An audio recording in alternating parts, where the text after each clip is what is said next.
Shalom, shalom to all. Hey, we are beginning to move in new areas and new phrases. First, we have to give honor where honor is due. We'd like to thank our very own YouTube for hosting us. We'd like to thank WordPress for hosting us. We'd like to thank bloggers for hosting us. Facebook for hosting us, and the newest platform, we're coming into Anchor podcasting. Now, I know a lot of people look and say, well, the word is supposed to be sown into the hedges and highways. Well, this is part of the hedges and highways, y'all.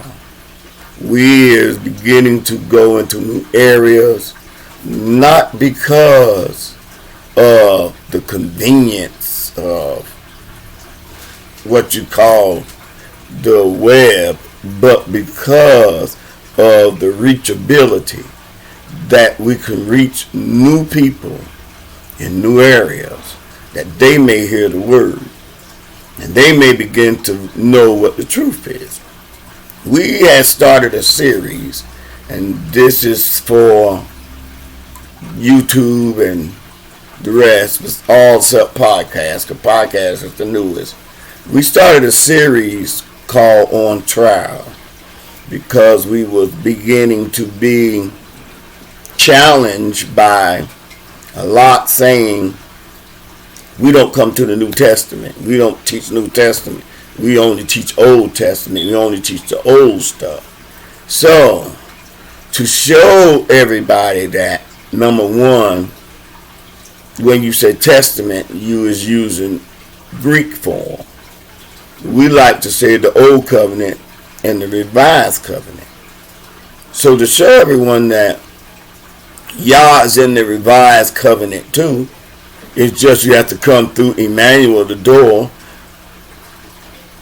We're going to show you that, the truth of the matter is that everything that they taught you about your four good news or your four gospels that you read was only to control your thinking.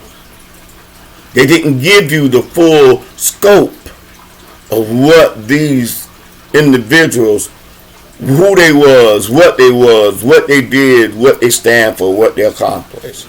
So now we is going to open the door and bring into your attention the third witness. I know y'all saying, well, what happened to the first witness and the second witness? Well, they is on YouTube, and podcasters, well, we have to get back with you, and we're going to introduce all the podcasters to what being set apart is. That is our ministry, set apart.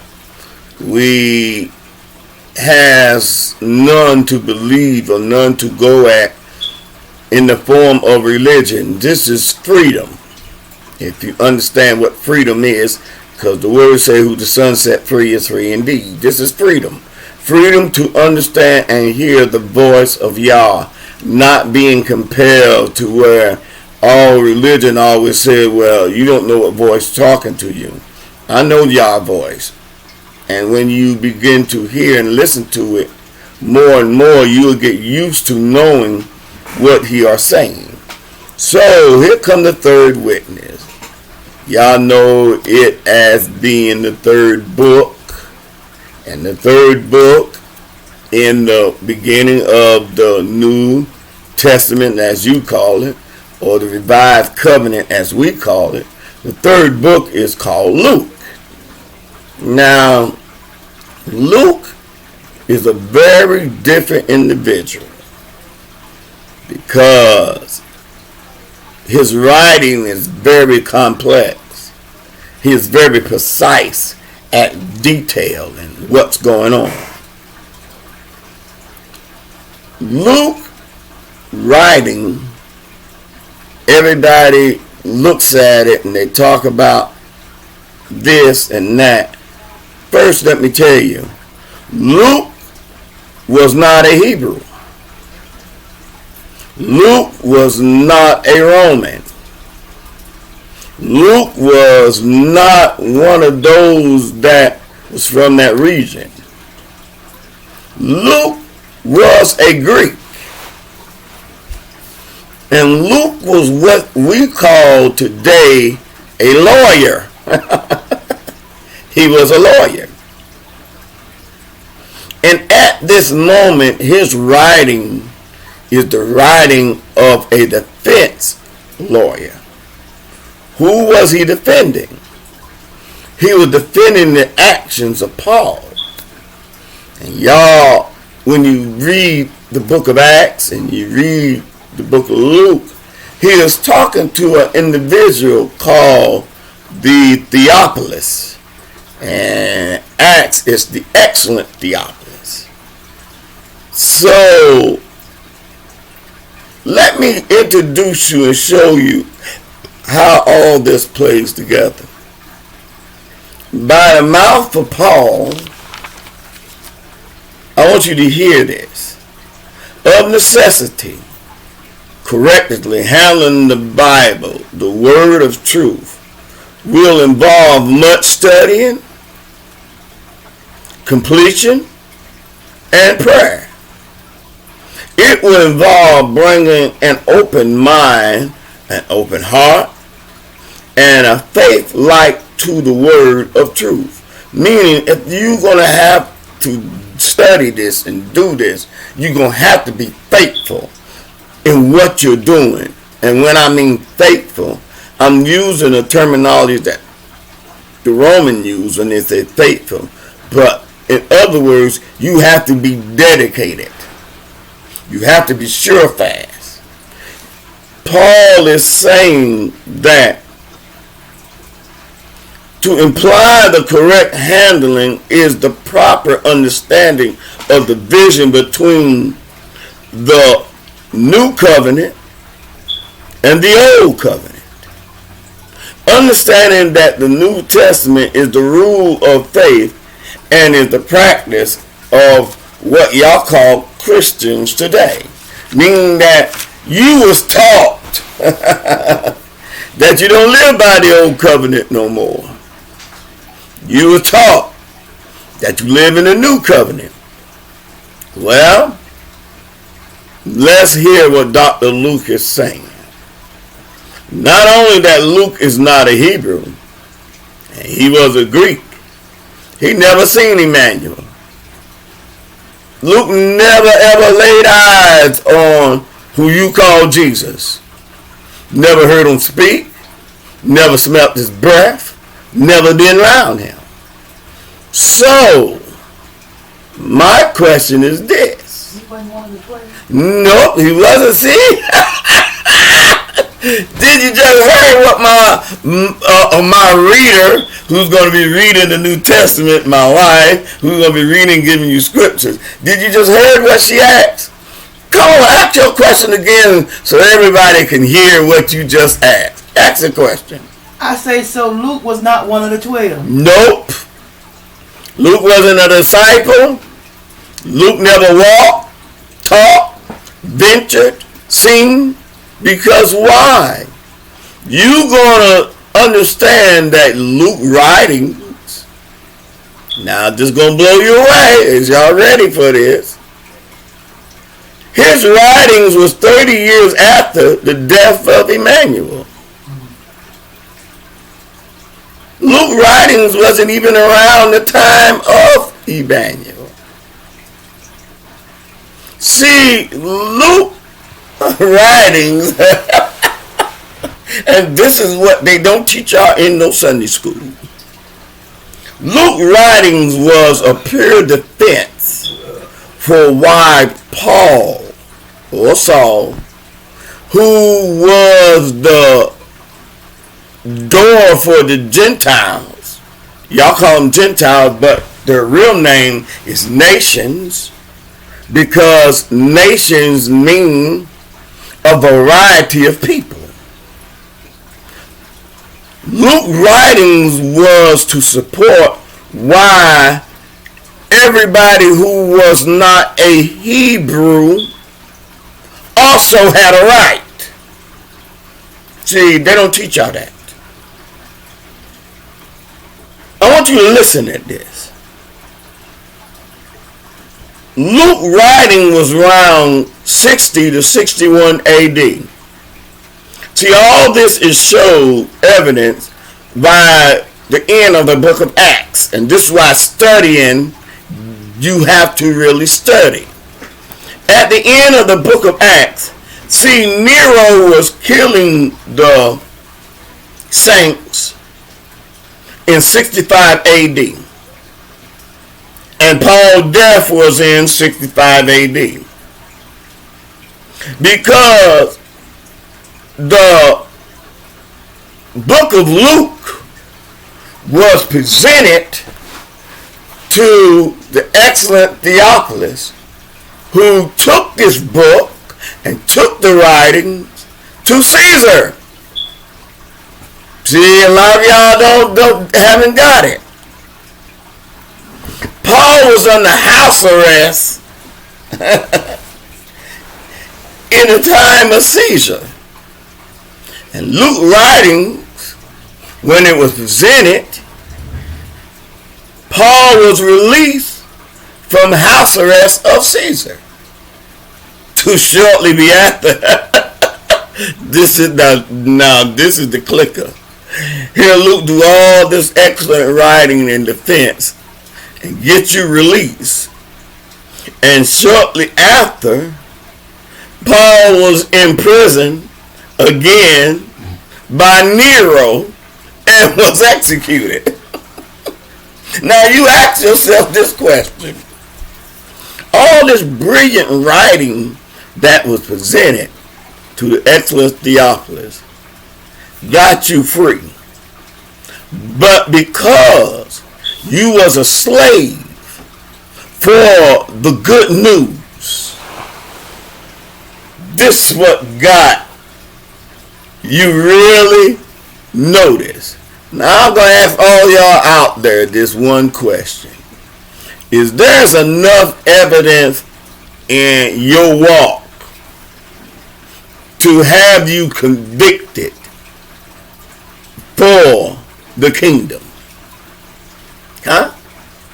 Is there enough evidence in your walk to have you locked up for the kingdom? In today's standards, it's all about showmanship. It's not about soul winning no more. It's not about people getting healed no more. It's not about people who having problems and burdens being delivered and received. It's not about that no more. It's about what choir sing the most, the best. It's about how the preacher jump and put on a show. It's about how beautiful the building is. Now I want you to hear this. Look at Luke.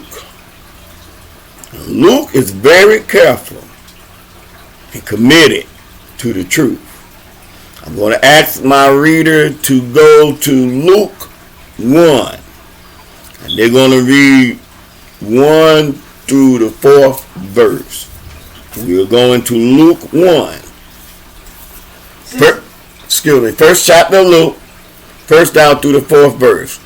Listen, and this is coming from the 2009 version or King James. Which one you want? It don't matter. Well, I'm on 2009. Okay, this is coming from the 2009, the TS, meaning the scriptures, 2009. I'm going to do King James. And well, she said she's going to do King James too, so we're going to get you to both of them.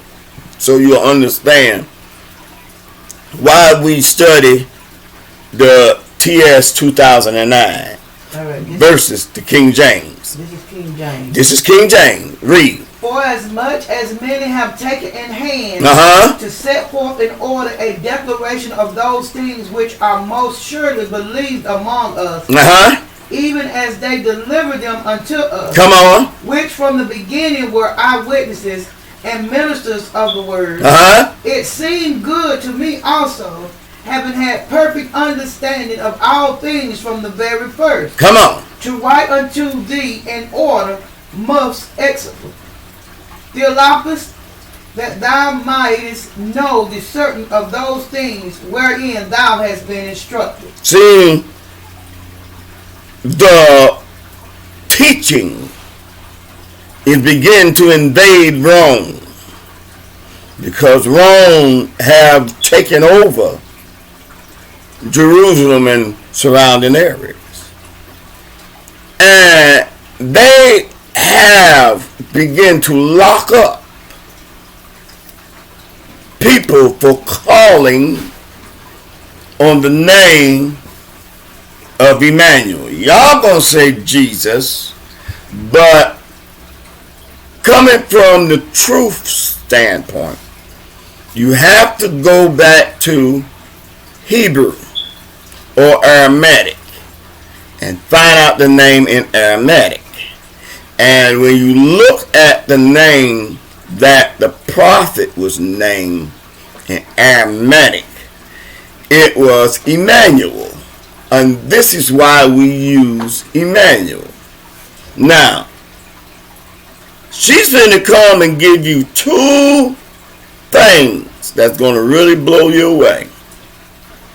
First, we're going to let her go to Matthew. And this was one of the writers. I need you to go to Matthew 1. And I know you might not be able to pronounce all them beautiful names, because even the ones who study don't pronounce them beautiful names right. They'll play with them. So we're going to Matthew 1 through 16. And it's going to give you now trust me, my reader is over there laughing, because these names that are being named, even the Romans didn't get them right, because they got some names here. But this is the genealogy that Matthew gives on the accountability of Emmanuel, or to you say Jesus. So, I don't have no problem. Wait a minute. Let me establish this first. I don't have no problem with the name of Jesus. I have a big problem with the image that goes with that name. So that's why I try not to use that name. That's why, I try to say Emmanuel. But if it pleases you, as our very own brother Paul said, when in Rome, do as the Romans. I use Jesus, but I'm not talking about that blue-eye halo one that sits on your wall and in your church. I'm not talking about that one. I'm not talking about the one who every Easter y'all put them on a cross and you take them off the cross. I ain't talking about that one. So, my reader gonna try its best to give you these names, these person names, but it is a point what we are trying to get to, and this is the reason why we're doing this. Matthew coming from one side, and you're gonna notice Luke gonna come from another side. But first, let's give you Matthew version. Can you give it to me?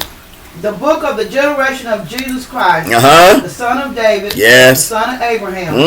Abraham begot Isaac, and Isaac begot Jacob, and Jacob begot Judas and his brother, and Judas begot Phares and Zerah of Tamar, and Phares begot Ishram, and Ishram begot Aaron, and Aaron begot Amminadab. See, here it comes now. And Amminadab begot Nassar, and Nassar begot Solomon, and Solomon begot Boaz of Rachab, and Boaz begot Obadiah of Ruth, and Obadiah begot Jesse, and Jesse begot David the king. Come on. And David the king begot Solomon of her that had been the wife of Uriah, and Solomon begot Rehoboam, and Rehoboam begot Abba, and Abba begot Asher, and Asher begot Josaphat, and Josaphat begot Joram, and Joram begot Ozias, and Ozias begot Jotham, and Jotham begot Ashad, and Ashad begot Ezekiel, and Ezekiel begot Manasseh,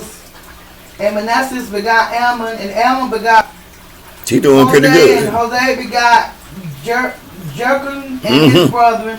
About the time they were carried away to Babylon. Okay. And after they were brought to Babylon, Jochim begot Salem, and Salem begot Zerubbabel.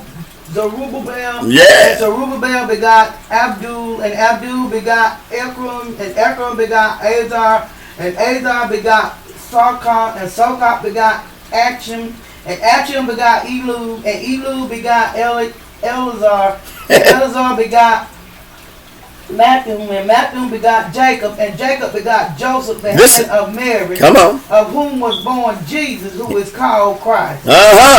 She just read you the genealogy of who you call Jesus, we call Emmanuel. But anyway we go, we're going to use him and say, she just read you the genealogy of the door to your salvation. How about that?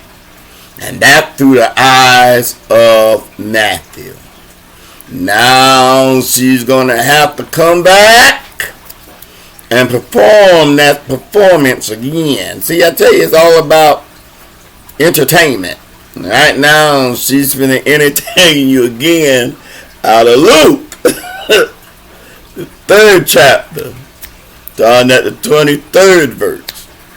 And trust me, this was not rehearsed. So, come along with it. Luke 3, 21 through 30. Here it goes. 23 through 30. Okay. Here it goes. And Jesus himself began to be about 30 years of age, being as one supposed the son of Joseph, which was the son of Heli, which was the son of Matthi, Here comes. which was the son of Levi, which was the son of Melchi, which was the son of Jonah, which was the son of Joseph, which was the son of Matthias, which was the son of Amos, which was the son of Nahum, which was the son of Elsi, which was the son of Naga, which was the son of Matt, which was the son of Matthias, which was the son of Semi, which was the son of Joseph, which was the son of Judah, which was the son of Joanna, which was the son of Risha, which was the son of Zerubbabel, which was the son of Ethan, which was the son of Nero, which was the son of Melchi, which was the son of Adim, which was the son of Kosam, which was the son of Eldam, which was the son of which was the son of Hosea, which was the son of Eleazar, which was the son of Joram, which was the son of Matthi, which was the son of Levi, which was the son of Simeon, which was the son of Judah, which was the son of Joel, which was the son of Jonah, which was the son of Elkim. Come on. Which was the son of Milan, which was the son of Mina, which was the son of Matthias, which was the son of Nathan, which was the son of David, which was the son of Jesse, which was the son of Obadiah, which was the son of Boaz, which was the son of Salem, which was the son of Nassar, which was the son of Amminadab, which was the son of Aaron, which was the son of Ishmael, which was the son of Phares, which was the son of Judah, which was the son of Jacob, which was the son of Isaac, which was the son of Abraham, which was the son of Thar, which was the son of Nachar, which was the son of Zechariah, which was the son of Ragu, which was the son of Phelix, which was the son of Erbit, which was the son of Salah, which was the son of Canaan, which was the son of Arphad, which was the son of Shem, which was the son of Noah, which was the son of Limit, which was the son of Methuselah, which was the son of Enoch, which was the son of Jared, which was the son of Malik, which was the son of Canaan, which was the son of Enos, which was the son of Seth, which was the son of Adam, which was the son of God. See? Now, give her a round of applause out there for doing them 2 long genealogies. You can get you a drink of water now if you need it. Because which was and which was. But just by hearing them 2, a lot of y'all is trying to figure out what is the significance of this? I'm showing you the difference between the writings and the preciseness. You see in Matthew used the man Joseph and his line and went all the way back. But Luke showed you that when they stopped at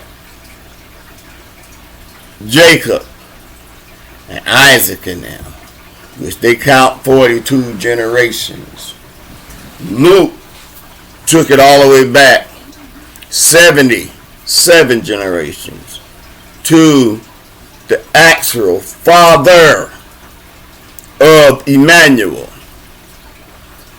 He didn't just took it to the, as you say in this day, father, stepfather, or whatnot, because Joseph was not the father of Emmanuel.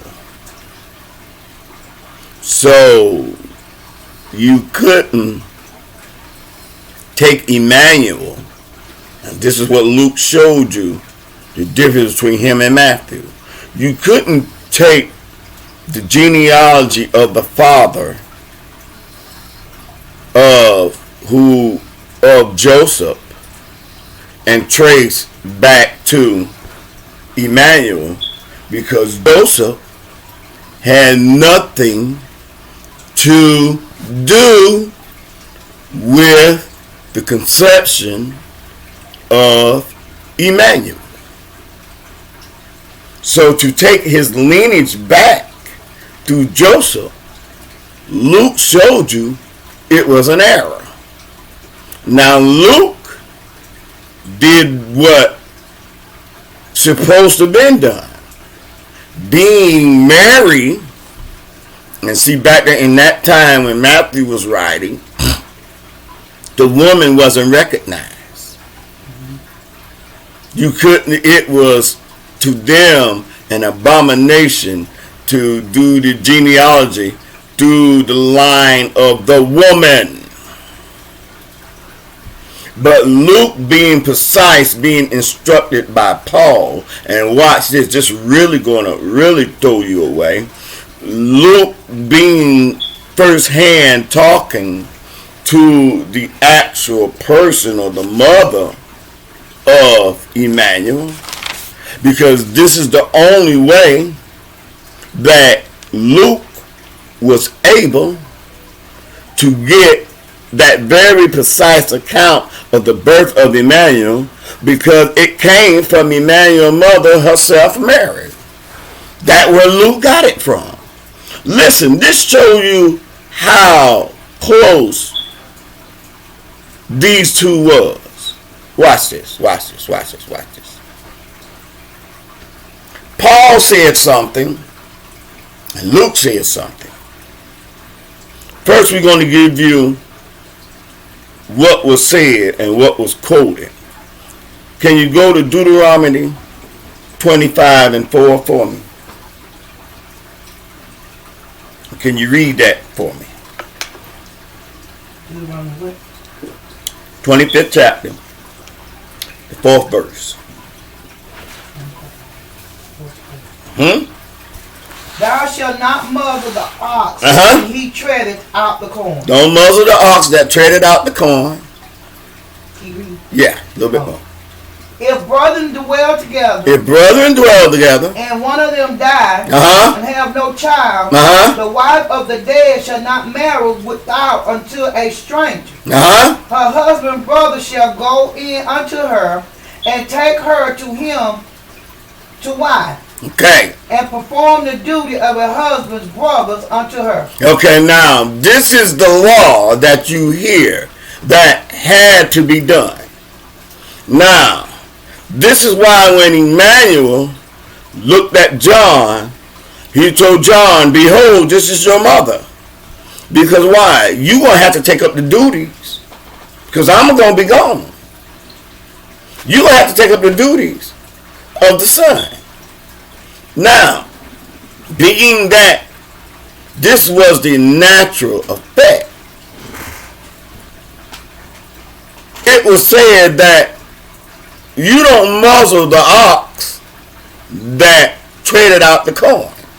Meaning, why is you trying to, and this is going to really hit a lot of y'all religious people hard, why is you trying to hide the one who is giving the real word, or disguise the one who is giving the real word when he is doing all the work? What you mean, Eddie? Luke didn't give you the answer to this question. Go to Luke 10. We're going to do verse 7.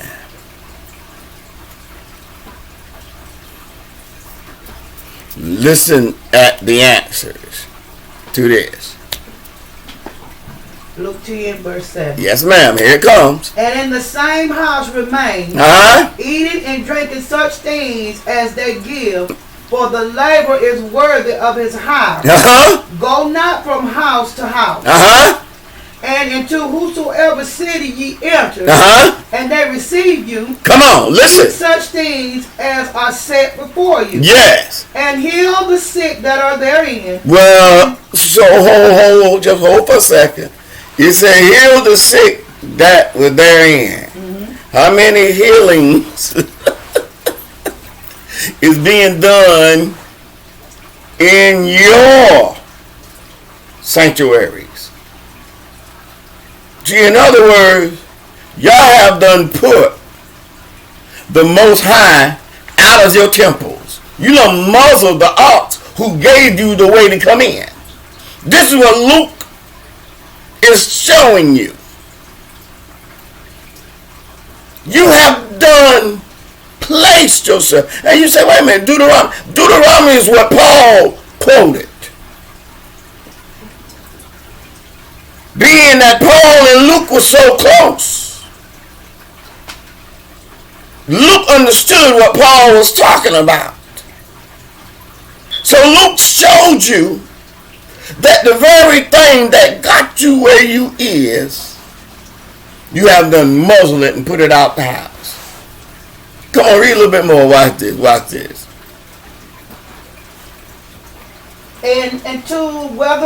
And into whatsoever city ye enter, and they receive you. They receive you. Eat such things they are set before you. Yes. And heal the sick that are therein. And say unto them, the kingdom of God is come now unto you. The kingdom of God in him. That's King James, right? Right. Has come unto you. Now, how many of your local, come on, Luke, assemblies have come unto you? None. You have to go to them. Can y'all answer this very good question? How come when I talk to your leaders and tell your leaders that I need a financial blessing, they would tell me, you must go pray. But when they need a financial blessing, they'll come and tell everybody in the flock that the Lord says for y'all to give an extra. So now you explain that to me. How I have to go to the Lord to get my money, but you come to me to get your money. That is the come on, witness Luke. Let's get this stuff straight. Listen, Paul spoke these words to Luke because Paul been with Emmanuel 3.5 years after all that was going on. After his resurrection, I want you to listen. Mark and Luke was the only two that was not disciples. Mark wasn't a disciple or an apostle, but he wrote a book. Luke was an apostle or a disciple, and he wrote a book. Watch this. Mark wasn't a disciple or one who was one fellow with Peter. So all Mark writings was not eyewitness. Mark writings came from the voice and the understanding of Peter. Luke writing was not eyewitness. Luke writing was 60 years after the death.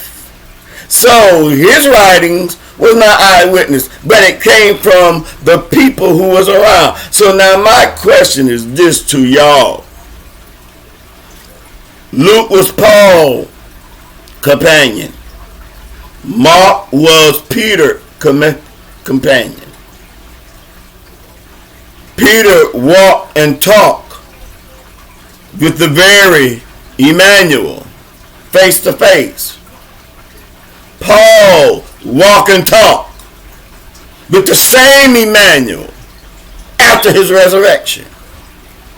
Come on, witness, talk to me. Now, who in this gave the most excellent account? Was it Mark? Was it Matthew? Was it Luke? When you read the book of Luke, Luke gives you a most detailed account. Watch this. But none of them was eyewitness. None of them was eyewitness, darling. You're right. Luke nor Mark was eyewitnesses or was disciples. And the funny thing about it, I'm going to use your Roman word. Luke was the only Gentile that had written books in that Hebrew book. The rest were scribes and of Hebrew origins. Luke wasn't. Luke was of Greek origins. But he wrote a more excellent and precise account of what's going on. Watch this. Go to 2 Timothy for me. Woo, let's get this thing going. 2nd chapter, 15th verse. Watch this.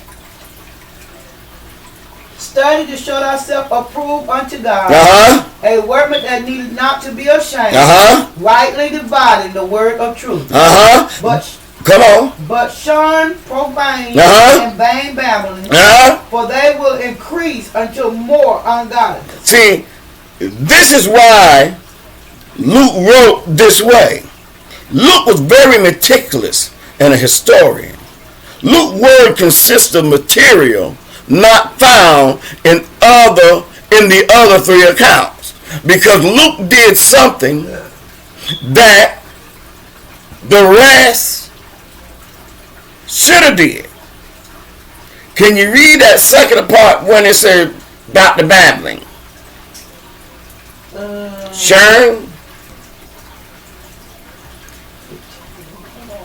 16, verse 16. But shun profane and vain babbling, for they will increase until more ungodliness. Now, what is the vain and babbling that they're talking about that will increase to more ungodliness? Can anybody tell me? I tell you. All this prosperity preaching. All this, you're going to only have good days. All this, you ain't got to worry no more.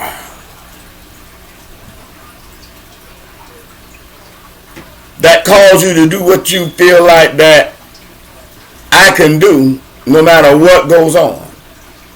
Ask any real person who's going to be honest. Let me give you a couple eyewitnesses that's finna come. and give you a clear understanding. I want to ask you one thing, my reader. Since your walk, that's right, hold, you reader number 2, you eyewitness number 2, so just hold still. I want to ask you something, my first eyewitness. Your walk and journey down this road, was it a bed of roses? No.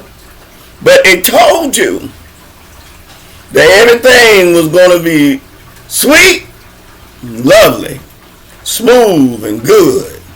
You don't have to worry no more. No? Was that true? No, it wasn't true. But it told you then. Tell me what they told you. Help me out now. They just said it wouldn't be a bed of ease to the ones that I was brought up on.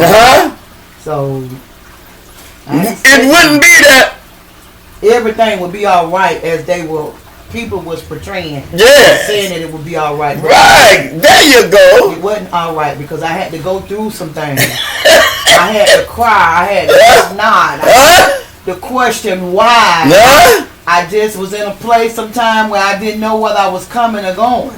Yeah, it wasn't a bed of ease or a bed of roses. No. So you mean it didn't equal up to the prophet that come through town and say, you gonna get a brand new car? No. You're gonna have one. Long as you keep this blessed dollar in your pocket, you will never be broke. True, because I got that dollar. You got that dollar. Come on here, witness number 2. This is my daughter Brittany you finna hear. Yes, you being put on so many different casts, even the brand new one. Since you've been trying your best and doing your best, all those ones that told you, daughter, you ain't gonna have nothing to worry about. I want you to tell them in your own words, was the prophet telling the truth? Or did they shot you a big lie? They shot you one. I know. When they told you, all you gotta do is just pray for that man, and you will have him. They lied. Because why? All that thing babbling and crap that they add on to what the word is saying is not the truth. You got living witness. You had my reader and you had my daughter Brittany. Hey, she being introduced to all y'all platforms. Y'all, she ain't knew that I was going to call her. And right now, her voice is going to go out to millions. She don't know. She ain't realize it. But all that was lies. Yeah, baby, throw your hands up. I do too. Why he called me? Because I was told to. See? King James Version. I'm going to show you proof. Calls it a book. But books was not invented yet. So, this is why the King James Version you have to be careful of.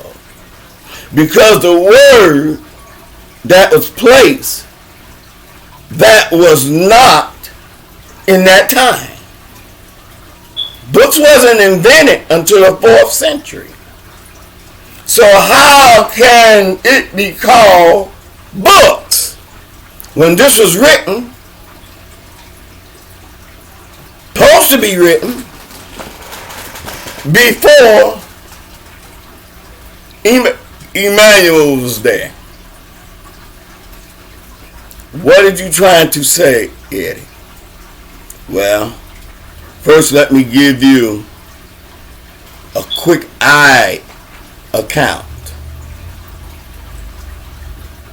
Can you go to Luke 7 for me? Verse 31. Yes, ma'am. Yes, ma'am. Now let's play with this, because I only got a few more minutes. And the Lord said, and what did he say? Whereto then shall I liken the men of this generation? And to what are they like? What are they like? They are like unto children sitting in the marketplace and calling one to another and saying, we have piped unto you, come on, and ye have not danced. Come on. We have mourned to you, and you have not wept. Come on. For John the Baptist came neither eating bread nor drinking wine, and you say he hath a devil. What?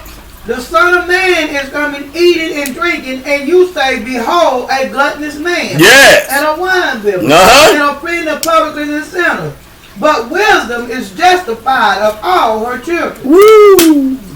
And one of the Pharisees desired him that he would eat with him, and went into the Pharisee's house, and he went into the Pharisee's house and sat down to meat. And behold, a woman in the city, which was a sinner, when she knew that Jesus sat at the meat in the Pharisee's house, brought an alabaster box. I need y'all to listen to this. Come on. And stood at his feet behind him weeping, and began to wash his feet with tears, and did wipe them with the hairs of her head, and kissed his feet, and anointed them with the Woo! Come on.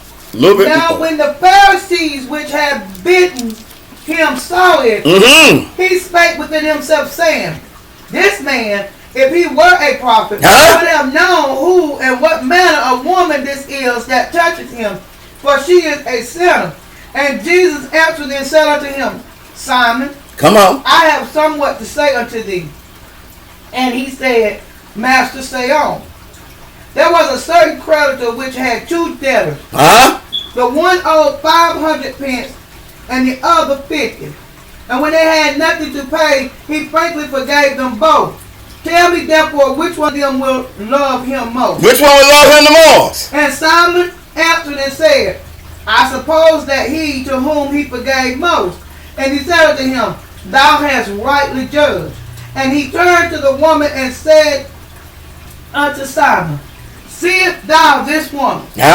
I entered into thy house that gaveth me no water for my feet. Come on, read this but thing. She haveth washed my feet with tears. Haven't go. And wiped them with the hairs of her head. Come on. Thou gavest me no kiss, but this none since the time I came in house, and have not ceased to kiss my feet. Come on. My head with oil thou didst not anoint, but this woman hath anointed my feet with ointment. Wherefore I say unto thee, her sins which are many are forgiven, for she loved much more. But to whom little is given, the same loveth little. And he said unto her, thy sins are forgiven. And they sat at meat with him, began to say within themselves, who is that forgiveth sins also? And he said to the woman, thy faith hath saved thee. Go in peace. Now, you have heard these words, and a lot of you haven't realized what was being said. All Luke is trying to get you to understand is all that the Father requires is you to do what is required and what is instructed for you to do. A lot of y'all, you have jumped up into pastorships, and he ain't tell you to be a pastor. A lot of y'all have ran out and be evangelists, and he ain't tell you to be evangelists. You go into all these churches, and the whole congregation is sitting in the pulpit, and you is the only one sitting out there in the audience, because everything is bishop, ministers, elders, evangelists, prophetess, whatever. And watch this, the funny thing about it, where's the sick? And this really finna blow you away. When they call for prayer, all them evangelists and prophetess and elders and whatnot is the first one in the prayer line, and not the sick. He said, I came in your house. And this was custom with the Jewish people, as they will say, which I'm going to hurt you again. Jewish people is the Pharisees. They made up all these laws and customs and did not do it their own selves. It was custom that when you walk in their house, they're supposed to give you water, because why? Everybody wore sandals to clean your feet. It was custom. They're supposed to give you something and wipe and do your feet and all that. Which, he wasn't giving nothing like that. It was custom to greet each one with a kiss on the cheek. They didn't do that. It was custom to anoint the head before you do anything. They didn't do that. But they looked at this woman who had this alabaster box that everybody only teach on Sunday. Oh, she did this for his burial. But that was not true. Yes, it's for whenever a significant of Jewish custom that you're supposed to be anointed and prepared and whatnot before the burial. But she didn't do it for the burial. She did it because of the love that she had for the words that she was given. Her heart and all was moved to do this thing. But you takes it and you teach it as if she knew that this was his burial and this was supposed to be his resurrection. But Luke showed you that because none of this was done that was supposed to be done, her significance of doing this outweigh more than all your high class, ring wearing, suit wearing, best suit wearing, Cadillac driving, airplane flying people. Question, come on. Yeah.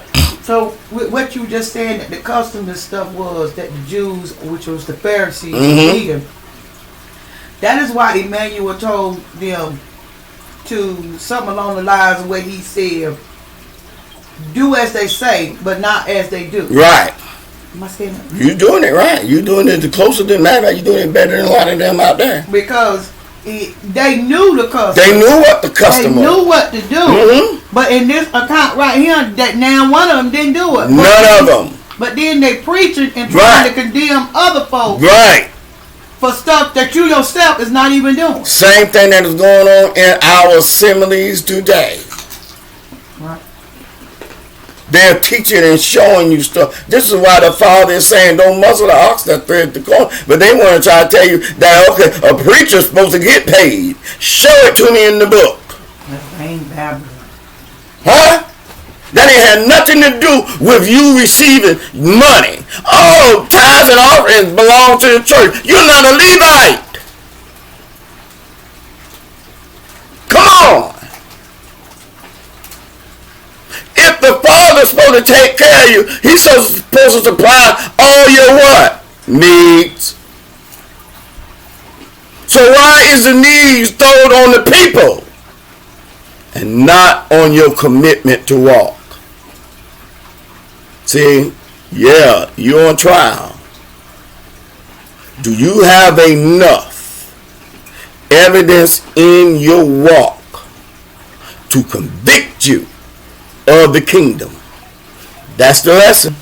I bid you shalom. Woo! If I can get it to stop. I'm going to have to edit this thing.